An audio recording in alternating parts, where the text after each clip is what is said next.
Hey everyone, Chris Bentley here. Welcome to the Social 333 podcast. I'm your host, and today my guest is Jack Landry. Jack, how are you?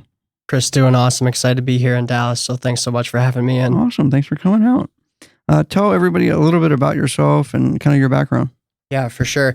I first just want to say thank you for creating this space. And I love the way that you just created a way for people to come in with open, honest conversations and talk about a lot of the things that society and culture is afraid to. So I'm excited to be here for that and try to always move in the things that I talk about. I like to move with leadership as well. So I just wanted to drop a 5-star review for you on Apple Podcasts. Awesome. I appreciate it. And I encourage your listeners to do that as well. So I'm actually going to ditch the headphones, to be honest, if that's cool. Yeah. Yeah, I'm not used to hearing myself in my ears. That's cool. So that's great. So what's up, everyone? And Chris, thanks again so much. Kind of to frame where I come from and my story, I was always the guy who honestly had it good. I grew up in a six sibling household, 2 parents, classic middle class American family, and went to really good schools, was blessed to go to private school my entire life, went to university, was in the honors program, walked on a Division I football team. When I graduated college, I went into the workforce working as an engineer in the corporate world, and once again, did well there. Worked for Amazon for a couple of years, went and started my own company doing consulting, and now I do what I do today, which is online coaching, really helping men who kind of were in a similar situation to me. That's why I mention all of that background. I'm not here to brag, but I'm here to say, like, I had it pretty good, but there was a point in my life where I was like, there's so much more than how I'm showing up today. So I mention all of that because on paper, things seemed great, but I know there's a lot of guys out there who feel like they have more potential and they're just not living up to it. So that's kind of why I tell my background that way. That's awesome. I'm kind of in that same boat, right? So like I've run into situations like that where, like everything's going great, but yet, I haven't said that lost the dog in me, but like you're just not motivated to continue on, or it'll be a situation where like you've lost the excitement of getting up and working because you've done it a million times before, or you've conquered all that you can kind of conquer, right? Like you've done, I sell real estate, so like I've done all the different price points, I've done all kinds of different properties, like I've done it just about, I did it in Dallas, I did it in Maryland, I did it in Virginia. So like I've done different stuff. I know you're like an online coach. So like somebody that's like a high performing man, somebody that's, somebody that has it kind of going on. I know that they hit that plateau, which is like, hey, look, like I've done just about everything, or, I've met a lot of my goals, and like a lot of the goals that I go out and set for myself the next year, I hit, within a couple of months. Like, how do you help men like that? Yeah, that's a really good question. I feel like if you're focused on the destination, you're going to always come up unfulfilled, because you hit one destination, there's always another one that can fulfill it. And there's also always going to be somebody that is doing more than you, or something that is greater than you that you can continue to strive for even when you get to that first destination. So I think the biggest thing that really holds men back is they don't focus on the process and the in-between of becoming. And that's where the real work is I'm looking into what I'm doing right now and how can I grow, how can I transform, how can I mature in every single way. And this is why I think it's so important for men to have a vision. I think it's really needs to be defined in every single area of life. So from physical, mental, emotional, spiritual, what are your relationships? What do you want those to look like? Finance and lifestyle. And getting crystal clear on that, and then figuring out every single day, how can I continue to move in that direction? And I like to say, as we're getting older, we should be maturing. If we're not growing or transforming in some type of way, we're basically dying. So just to ask yourself and take that self-inventory and look at what went well today, but how could I also be better moving into tomorrow? That's one of the things I was going to talk about, because I think coaching is like a really big thing, especially when you get to certain plateaus where you're at my stage where you're like, hey, look, like I've made X amount of dollars, I bought X amount of things. Like it's just, I have, all this different stuff. And like, what what can you kind of say in the industry? Because I know for a fact there's like a lot of people that say they're really successful or say that they're an influencer or something like that. But then when you get into it, like they're just a scam. Like they just take your money. What have you kind of like seen, or what have you kind of like been around that like can kind of help somebody if they're looking for a coach online? Yeah. First and foremost, I think if you're looking for a mentor, it has to be somebody you admire. I was listening to your story where you were talking about you were working at the bar serving drinks and you met this one guy who was a hustler and you were basically like, I'm going to do anything this guy says. So you're running around 3 a.m. getting him burritos. And that's how I've always thought about my life. When I look at the best coaches or some of the best performers, somebody I like to use as an example is Tom Brady, because I grew up in Massachusetts. So was blessed to be a diehard Patriots fan. But that guy wasn't operating on his own, even though he was at the peak. He had the best coaches in the game, the best mentors. So really, when you're looking for that coach, it's first and foremost, look for somebody who inspires you and who is doing certain things that you aspire to see happen in your life. And then also somebody who's coming from a similar situation. I tell guys a lot of the time I'll get the question, why would I work with you compared to some other coach? And I'm not the type of guy who was a scholarship Division I athlete who has ridiculous genetics. So for most people, I'm more like them than they are like, say the Division I NFL guy. So find somebody who you can relate to, who's walked your path. I was just a regular white guy, went through corporate America and was still able to figure out how to find balance in every single area.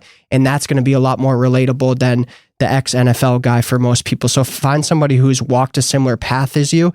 And then most importantly, like make sure they have results. Listen to people who have been through their program, clients, look at what they have to say, look at their written words, because there's a lot of stuff out there, like you said, a lot of scams and fraudulent things.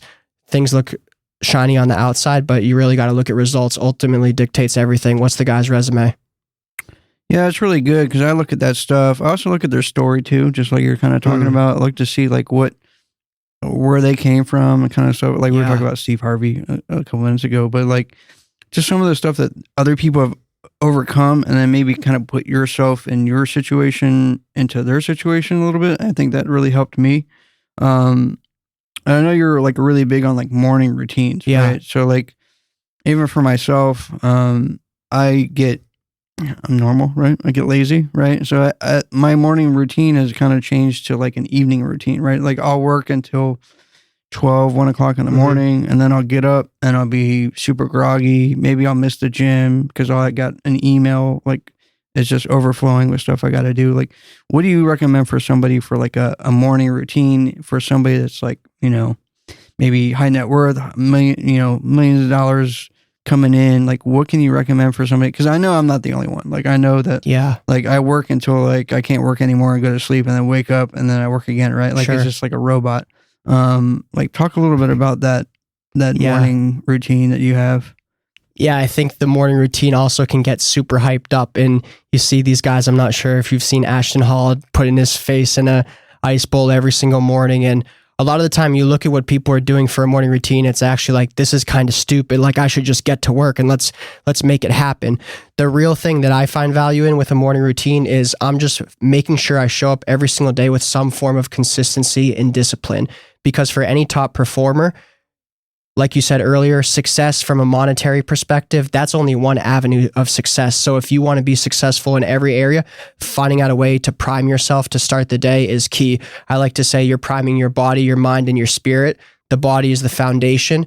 Once that foundation is good, the physical body is essentially the engine that puts your mind in a place where you can be focused, energized, clear thinking. And once that mind is in a good place, I also will talk about the concept of, that's where you're going to get closer to God. That's where you're going to have some more of that almost downloads where you truly have clarity on where you're heading in your life. So that's what I would say for guys who want to start in a morning routine is really just figure out something that's going to prime your body, your mind, and your spirit to start the day at an optimal level. This is your undisturbed time.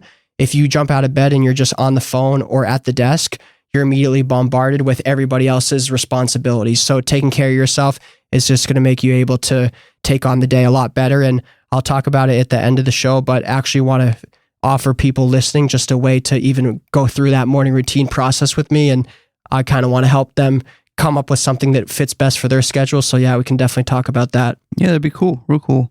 And that kind of gets me into like the next thing, which is like, I don't know if Gary Vee still does it, but when I was watching Gary Vee years ago, like he would do it just like the 24/7 mentality, like work until you stop. And, you know, like that's going to make you the most money. And like he would like have a or a camera crew follow him around like all day. He would sit in meetings all day, then we go to different things, and like kudos to him. I mean, he's doing his thing, he's making his money, but like, do you really see that as like a way to make money? Is just like just working 24/7? And I know for me, like I couldn't because A, I got a girlfriend, but B, like when I was and didn't have a girlfriend, I would work a lot, and it got to the point where like I would just wake up and be like, oh, like I'm back to where I just was, right? Yeah. And it was just like, it wasn't very fulfilling. Like, so talk about that, like that 24/7 mentality. Like, is that something that like is going to make you money, or is it going to make you basically like get to a point where you just burn out? Yeah. Yeah, it's so true. If you want to make a ton of money, you can just work every single hour of every single day and you're going to make a lot of money for sure. But I think what happens with a lot of people, and it happened with me, because I had always adopted that 24/7 grind as well. And I learned it from an early age. My parents taught me the effort that you put in is typically going to dictate the output that you get. So from an early age, I was grinding. I got A's all the way through middle school, high school, into college, was in the honors program. I walked on the Division I football team. Once again, that wasn't because I was talented. That was just because I worked hard. When I was in corporate, got a chance to work for Amazon at a young age. Once again, that was just because I grinded. But then I got to a place where, for me at the time, you know, I was making six figures, which was a big leap for me. And I was sitting there having achieved this financial goal that I wanted. And I was like, is this all there is? Yeah. And I think that's where a lot of men end up, is it doesn't fulfill you. And so if you're looking to have some type of actual life and balance, that was what I had to ask myself. I was like, what is the purpose of me actually working in my finances? And ultimately, when I answered that question, the answer was, I want to make a certain amount of money so I can support the lifestyle I want to live. And if you have that vision on what that life looks like, then you know how much you need to make. But if all you're doing is spending your time working, then what's the point of the money? You can't even use it. So yeah, finding out a way also to take care of your health, because you see a lot of guys who are making millions plus and they're miserable because their body's in a terrible place. They're full of anxiety. Their relationships are trash. So the money is just kind of a status symbol and something in the bank if you don't have the other areas of life to go with it. Yeah. I mean, that's where you get into the whole, like, I just don't have time for it. Right. You know, like I come across it all the time. Just be like, oh, like I got to call all these leads back today. Like I just don't have time to go whatever, you know, go to the gym, like go, you know, sit in the park and meditate. Like I just don't have the time. Like, what do you say to a lot of those people that like have that limited belief that they just don't have the time? Many of them do. Like they just overpack their schedule, or like they just do too much. They don't delegate properly. Like I've been a person that does that, right? Like That's this, key. like what is it that you recommend for people that have that? Yeah. Yeah, I think it comes back to you just taking inventory once again of your schedule. So if you feel like you don't have enough time, it's not a problem of you not having enough time. It's a problem of you not making the time and not knowing clearly what your priorities are. So that's why I tell the guys, like I told you earlier, get crystal clear on that vision, because then what that does is you work backwards from your high level vision. That gives me my priorities for every single day. Probably for you, Chris, answering emails or scheduling certain type of meetings is probably not a top priority for you based on where you're at in your career. But you still have people or men who are stuck in their ego and their pride, and they feel this need to do everything. Everything is their responsibility, and I have to figure it out myself. And what that causes them to do is they overextend themselves and they don't delegate. So now they're working on things that aren't actually moving their life forward.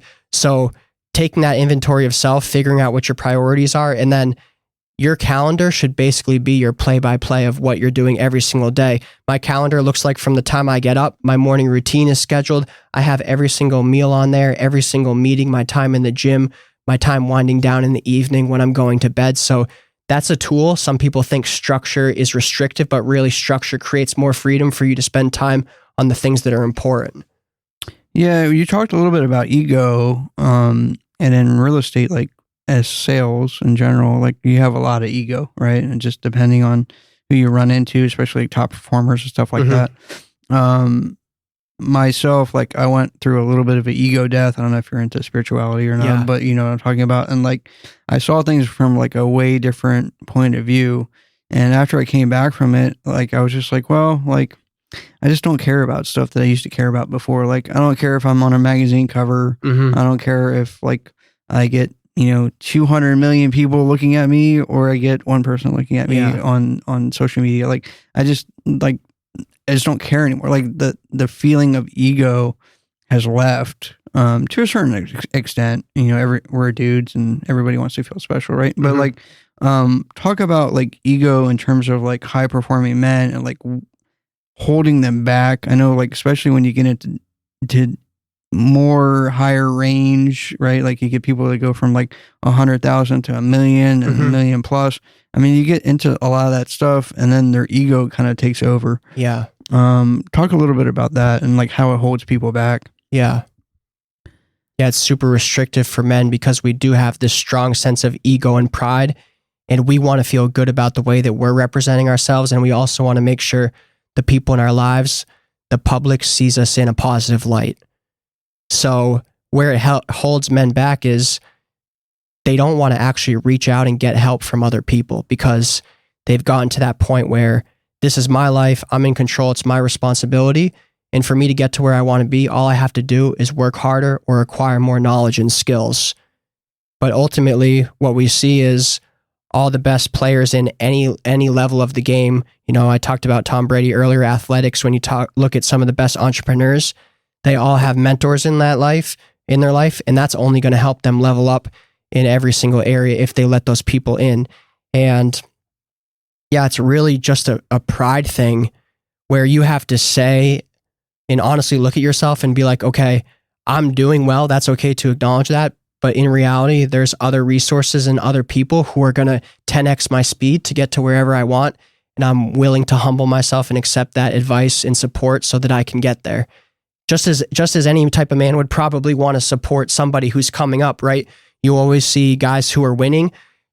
It's a very, very well-known phrase. Like you'll never see somebody who's doing better than you talk crap about you trying to make it. And just as a man would try and mentor and help somebody below him, you have to have that same mindset when you're trying to grow, which is I'm going to open myself up to brotherhood, to accountability and communication. And that's only going to help me become better as a man. Yeah, I've noticed that. And like one of the things that I've done, me personally, is that like I would get so bogged down with just trying to do everything that like eventually I just had to be, and I went through like the ego death, right? And I just was like, look, like you guys figure it out. And then what I saw was like kind of like a learning curve, right? Like I knew how to do it because I'm at a different level than they are. Like kind of like I went through karate when I was young, right? So like, you got somebody that's like a black belt or a brown belt trying to teach like a white belt. Well, a white belt doesn't understand, right? Yeah. And then they maybe get to gold or green or whatever, and they kind of make their way through. But like you have to give them like those like instances so that they can learn, and then kind of start going. So I started like kind of doing that, and what I did was kind of freed up more of my time, and I was able to do what I really wanted to do, right? Yeah. And I wasn't bogged down with like the egocentric part of it. I think one of the biggest things when you get into the space that we're in is that people come in, right, and they got into a business, and maybe they started something and they failed, right? Or maybe they're at the top or the peak, or they thought at the peak at wherever they were, and like the market changed and it all collapsed. What do you really see, and like how do you really help somebody that's like that? Because there's like, that's entrepreneurship, honestly. Is like you create something, you think it's going to work really well, and it starts working, and all of a sudden like one day, bam, you're out of business, right? I mean, what do you kind of like coach somebody on something like that? I know you get people that come to you that's like, hey, look, like I started this company and I kind of failed. Yeah. I'm in a kind of a depressive state, but I know I can do it. I've done it before. Like, how do you help somebody out like that? Yeah. That's such a good question. It honestly reminds me of, I think it was the Blacklist, the podcast I was listening to, where you were telling your story about basically being bankrupt. They were about to evict you. You were sleeping on the couch. That was a badass story when you said I wouldn't let myself sleep in a bed because I felt like I didn't deserve it. But the thing that stood out to me is you said, I asked myself, what can I do to make money? You said, how can I start making this work? How can I get out of it? And that's the question that people get wrong a lot of the time, is they're looking at all the reasons why this can't work and why they're not going to get to where they want to be. Instead of just looking for solutions, there's always a solution and a path forward if you frame your mindset and your thinking in that type of way. So getting to that point, and once again, like that requires a level of humility. I want to bring it back to the ego side of things, because a lot of the time people won't jump out and they take that risk because they're afraid of failure, which once again comes back to my ego is afraid of the public seeing me fail because I'm concerned about their opinion of me. And the biggest thing that I did to kill my ego and put my pride down was I had to remove my confidence from being found in the opinions and perceptions of other people. My confidence had to be found in the way I was showing up every single day. So if I know this is what I need to do to show up in my potential every single day, I can go to bed, put my head on the pillow, and be at peace when I go to bed at the end of the day, because I know I've shown up as the best version of myself, even if I'm failing, even if I'm about to go bankrupt. But if you continue to live for the approval and for the opinions of other people, that's where you're saying my pride and my ego is still in control. And that's where you're going to be in a place where you're going to be afraid to step into those opportunities to take risk. You're going to be afraid to step into those opportunities where you could fail. But as long as you have that mindset, like you said, is I'm going to look for solutions, then the failure is only actually bringing you closer to that solution, because what it's doing is it's giving you more information about what's not working, moving you closer to what will work. Yeah, that's a really good point, because that's what happened was I was like, all right, well, like this isn't happening and this isn't working. Like I need to get better at this. And like I need to spend all my time doing this. And then maybe I'll have to do that and that and that and that. But like I can't do this anymore. You know, like you just kind of like cut yourself off.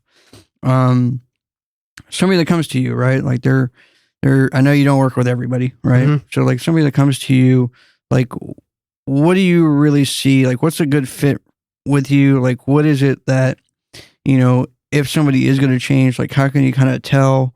Do they have like that dog in them, like kind of like how I am, where I'm just like, hey, like let's just get it on. Like if you're a bit like, hey dude, like I'll show you how to do it, I'll be like, great, like close all the lights, let's go. Let's go.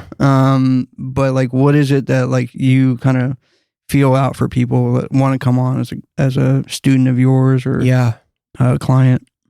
Yeah, the guys I work best with are the guys who just have that innate hunger and desire to step into their potential every single day. Probably when they look at their life right now, they're in a place where they feel unmotivated, they're struggling with discipline, maybe they don't have clarity on where they're heading with their next steps in life, maybe they feel disconnected from God or from their own fulfillment, but they know deep down they have that drive, they have that enthusiasm to show up and grow every single day. And then from there, it's a simple process. It's like, this is the blueprint that we have. This is the system that we're going to follow. We start with creating that vision. We know where we're heading. And then we just work backwards to manufacture the solution to get there. And we go. A guy who's able to humble himself and say, I'm willing to communicate with somebody because I'm also learning from them as they're learning from me. So yeah, that brotherhood aspect, the accountability aspect is huge, but just putting yourself in a position where you're always willing to learn and always figure out a way to learn from others' experiences to drive yourself forward. Those guys are always the best fit. Awesome. If somebody wanted to get in contact with you, what's the best way to do that? Yeah, definitely. So I'll bring it back to kind of walking guys through that morning routine. So I kind of told you guys earlier, if you want to basically work with me to figure out a morning routine that's going to help you prime your day, going to help you make the best use of your time in the morning so that you don't start the day with distractions, but you start it with clarity, then what you can do is get connected with me on Instagram. Also, what I want to do for you guys is offer something I typically only do with my elite clients, which is we just do a one-on-one call together and we look exactly where you are in life. Where do you want to be in, say, the next 6 months? What's blocking you from getting there? And we come up with a strategic action plan for you to move in that direction in every single area of your life, physical to business to relationships. So if you guys would like to do that or just get connected with me, the place to find me would be on Instagram. It's Jack P. Landry. You can just search Jack Landry. You should find me. And yeah, if you want to do either one of those, which is what I call my morning momentum blueprint, or my move different strategy session, both of them totally complimentary. Just appreciate you listening to the show. you can DM me 333 so I know where you're coming from, and we'll make it happen. Yeah, Jack P. Landry on Instagram. Appreciate you. Awesome. Appreciate you. Thanks, Jack. Yeah, it's been a pleasure. Thanks, Chris. All right. Bye-bye.